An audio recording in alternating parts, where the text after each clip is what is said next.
How to fix firewall or antivirus is blocking VPN on Windows 11.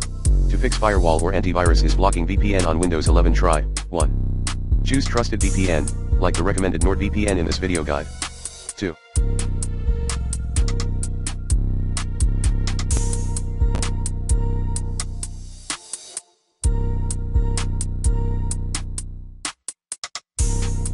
Add VPN as an exception. 3.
Turn off SSL port monitoring in your antivirus.